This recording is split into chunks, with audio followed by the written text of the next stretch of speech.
দিল্লি বিস্ফোরণ কাণ্ডের জের ভারত বাংলাদেশ সীমান্তে জল ও স্থল বিএসএফ এর কড়া নজরদারি। উত্তর 24 পরগনার বসিরহাট মহকুমার সরুনগর হাকিমপুর সীমান্ত থেকে হেমনগর শামশেরনগর সন্দেশখালী জল সীমান্ত মোট 94 কিলোমিটার সীমান্ত এরিয়া রয়েছে, যার মধ্যে 44 কিলোমিটার স্থলপথ, জলপথ 50 কিলোমিটার। ইতিমধ্যে সীমান্তের নজরদারি বাড়িয়েছে বিএসএফ।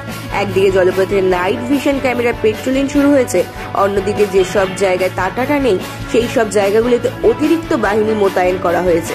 পাশাপাশি নজরদারি চালাচ্ছে কেন্দ্রীয় গোয়েন্দা দপ্তর।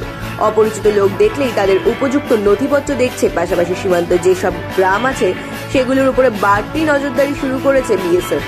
ইতিমধ্যে ঘটনা হাকিমপুর সীমান্ত, ঘোড়াডাঙ্গা সীমান্ত, শ্যামশাংনগর সহ একাধিক যেসব সীমান্ত রয়েছে সেগুলো ট্রানজিট পয়েন্ট হিসেবে ধরে নিরাপত্তা কঠোর করা হয়েছে।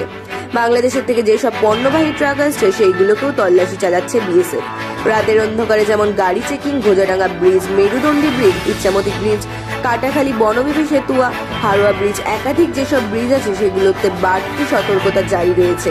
একদিকে পুলিশ, জেলা পুলিশ ইতিমধ্যেই চেকিং শুরু করে দিয়েছে, অন্যদিকে বিএসএফ এর বাড়তি নজরদারি চালাচ্ছে। ব্যুরো রিপোর্ট, রাত দিন নিউজ নেটওয়ার্ক।